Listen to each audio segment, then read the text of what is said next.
い上お菓子したかきくけこんなにもさしすせソフトクリームゴゾロップで Assalamualaikum warahmatullahi wabarakatuh. Minasan, ohayo gozaimasu. Ketemu lagi bersama saya Reza di channel Belajar Jepang.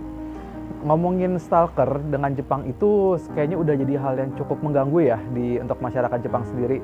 Karena di Jepang ini stalker itu bukan cuma sekedar omongan bercandaan ataupun adegan-adegan yang ada di film-film aja. Tapi memang udah banyak orang yang menjadi stalker di dunia nyata dan juga banyak juga korbannya yang menjadi diikutin sama stalker ini. FYI aja buat yang belum tahu, jadi stalker ini adalah seseorang yang punya obsesi untuk mengikuti targetnya kemanapun mereka pergi. Nah, stalker ini sih identiknya itu dengan laki-laki ya, dan korbannya itu perempuan. Jadi biasanya seorang stalker ini dia bakal mengikuti satu orang targetnya itu kemanapun dia pergi. Yang bikin ngeri itu si stalker ini nggak cuma sekedar ngikutin doang, tapi dia ini bisa sampai ngefoto atau ngevideoin segala gerak-gerik yang jadi korbannya itu. Nah, bahkan dia juga bisa sampai ngikutin ke rumah dan dia juga bisa mengganggu lah kehidupan si targetnya ini. Kalau ngomongin soal stalker, ada satu urban legend yang cukup mengerikan nih, yang menimpa salah satu orang perempuan di Tokyo di Jepang. Nah, kasus ini terkenal dengan nama Yoshimuji-san.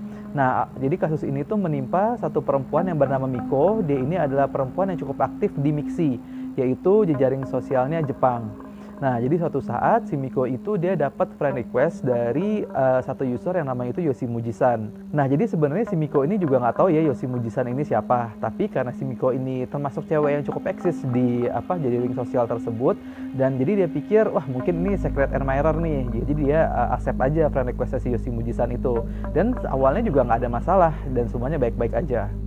Besokannya si Miko ini dapat chat dari Yoshimuji-san yang isinya si Yoshimuji-san ini nanya, "Kamu udah umur 21 tahun tapi kok belum nikah ya? Nama asli kamu siapa sih?" Nah, pas si Miko ngebaca chatnya ini kan dia kayak ngerasa, "Kok lu siapa? Kok nggak kenal apa-apa kok langsung nanyanya kayak gini, kayak nggak sopan gitu ya." Nah, tapi karena si Miko ini masih berusaha untuk positive thinking, akhirnya dia jawab ngasal aja. Jadi dia jawab, "Iya, saya masih kuliah, jadi saya belum nikah." Gak lama setelah itu Yoshimuji-san ngebales lagi, "Nama asli kamu siapa sih? Kamu tinggal di mana? Udah punya pacar belum?" Nah, ngebaca balasannya Yoshimuji-san, si Miko ini ya kesel ya. Karena kan namanya juga orang nggak kenal kok tiba-tiba langsung nanya hal yang pribadi gitu kan. Terus akhirnya karena kesel sama si Miko langsung dibalas aja, dia udah agak marah nih kan. Dia bales, "Lu jangan nanya aneh-aneh deh. Lu ini kan nggak kenal sama gue. Stop nanya aneh-aneh kayak gini. Kalau nggak lu bakal gue delete dari friend list." Nah, akhirnya si Miko udah kesel kan, dan setelah balasannya itu si Yoshimuji-san nggak balas lagi tuh. Dan selama beberapa waktu si Miko nggak dapat chat lagi dari Yoshimuji-san. Setelah 10 hari nggak ada balasan, tiba-tiba Yoshimuji-san ngechat lagi ke si Miko. Dia bilang gini, "Coba dong, tolong kamu ganti PP kamu sekarang. Aku nggak mau muka kamu dilihat sama laki-laki lain. Terus hapus juga ya semua teman laki-laki yang ada di friendlist kamu." Nah, ngeliat kayak gini si Miko juga makin kesel kan. Wah udahlah, akhirnya gue males deh balas lagi. Akhirnya mendingan gue hapus aja sekalian dari friendlist kan. Nah, sebelum si Miko ngehapus si Yoshimuji-san dari friendlistnya, dia iseng nih ngeliat ngebuka profilnya Yoshimuji-san. Dan pas si Miko ngeliat profil Yoshimuji-san dan ngeliat postingan-postingan yang ada di sana, si Miko langsung kaget sekaget-kagetnya. Dan itu dia merasa kayak nggak percaya sama apa yang dia lihat. Jadi beberapa postingan terbarunya Yoshimuji-san ini isinya adalah kegiatannya dia sehari-hari.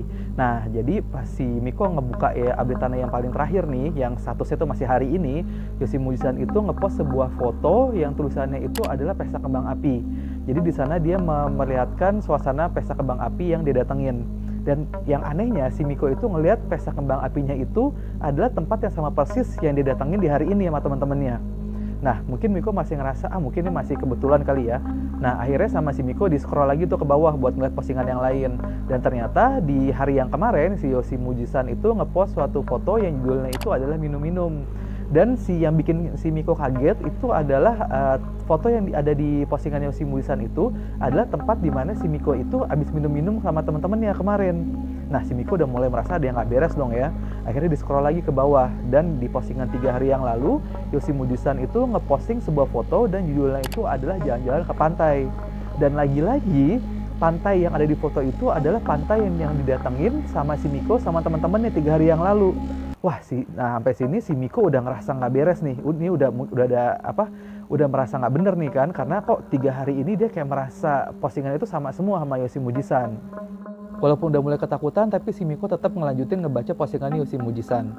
Dan di postingan 4 hari yang lalu, Yoshi Mujisan itu bikin postingan yang tulisannya, hari ini aku seharian aja di rumah, aku nggak ngapa-ngapain, jadi aku cuma baca novel sama main HP aja di rumah. Dan emang benar, 4 hari yang lalu si Miko ini nggak kemana-mana.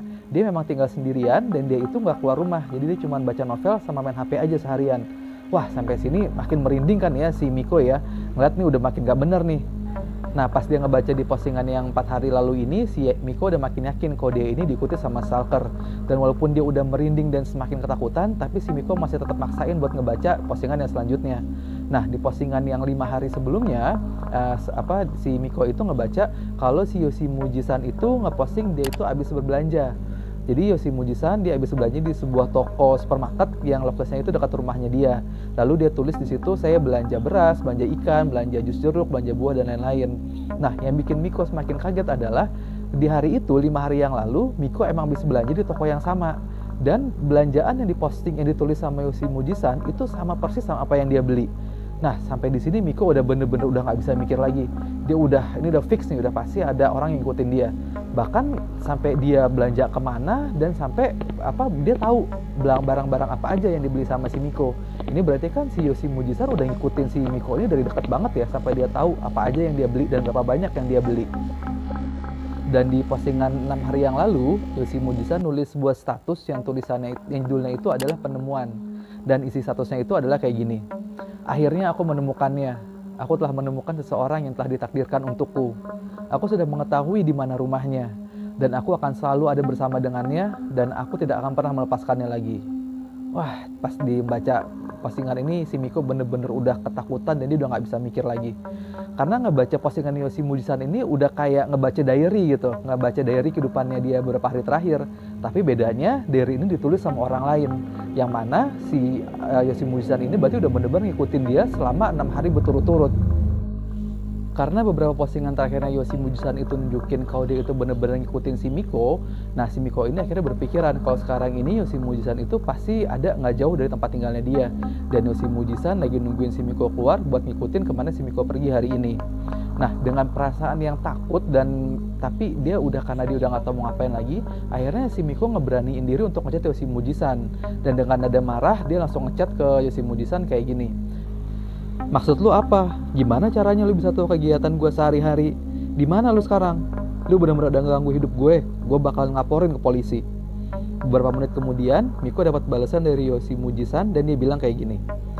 Aku ingin selalu berada di sampingmu. Dia balas lagi sama Miko. Lu tahu dari mana kegiatan gue sehari-hari? Dibalas sama Yoshi Mujisan. Aku ngeliat postingan kamu, jadi aku tahu kegiatan kamu sehari-hari. Nah, di sini Yoshi Mujisan masih belum mengakui nih kalau dia itu tahu karena dia nge-stalking si Miko. Terus dibalas lagi sama Miko, lu tinggal di mana sekarang? Kata Yoshi Mujisan, aku sekarang tinggal di lantai 5, sama kayak kamu. Wah, si Miko ini udah mulai deg-degan nih ngebacanya. Terus si Miko balas lagi, kalau gitu dari mana lu bisa merhatiin gue? Dan Yoshi Mujisan ngebalas, dari dalam lemari kamu. Gimana pendapat minasan mengenai cerita tadi?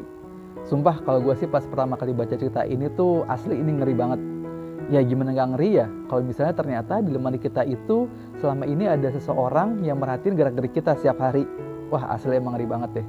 Dan emang bener ya, kadang ketemu manusia itu lebih serem daripada ketemu hantu. Apalagi kalau kita ketemu stalker yang udah terobsesi banget sama targetnya. Sayangnya nggak ada informasi lebih lanjut nih dari kasus ini. Apakah si Miko akhirnya ditangkap dan jadi tawanan Yoshi Mujisan? Atau mungkin si Miko akhirnya berhasil kabur dari Yoshi Mujisan? Nggak ada yang tahu. Tapi yang jelas dari kasus ini kita bisa ngambil beberapa pelajaran yang penting. Yang pertama, jangan terlalu sering kita mengupdate tentang kegiatan kita sehari-hari di media sosial. Apalagi informasi yang sifatnya itu pribadi. Karena hal-hal kayak gini bisa dimanfaatin sama orang-orang yang berniat jahat sama kita. Yang kedua, jangan sembarangan terima orang jadi teman di sosmed kita. Apalagi kalau misalnya sosmed kita itu ada banyak isi informasi pribadi. Nah, yang ketiga, jangan lupa untuk kebiasain diri untuk selalu mengunci pintu. Apalagi untuk minasan yang tinggal sendirian, jangan lupa untuk selalu mengunci pintu. Nah, walaupun kita mungkin cuma keluar sebentar, ataupun mungkin ternyata kita lagi di rumah, jangan lupa tetap dikunci pintunya. Karena kita nggak tahu kan, kalau misalnya kita mungkin lagi di kamar atau di kamar mandi dan ternyata ada orang yang masuk, nah bisa jadi nih hal-hal kayak gini bisa kejadian sama kita. Itulah urban legend mengenai stalker yang cukup terkenal di Jepang. Semoga dari cerita tadi kita bisa mengambil hikmah dan pelajarannya. Semoga hal ini nggak kejadian sama kita ataupun orang-orang di sekitar kita. Terima kasih banyak nonton video kali ini. Semoga informasi ini bermanfaat dan bisa menambah pengetahuan minasan semua ya. Kalau misalnya ada kritik atau saran dan pertanyaan, tulis saja langsung di kolom komentar. Dan jangan lupa juga di like, di share, dan juga di subscribe untuk minasan yang belum subscribe.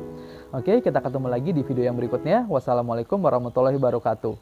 Mata Reishu.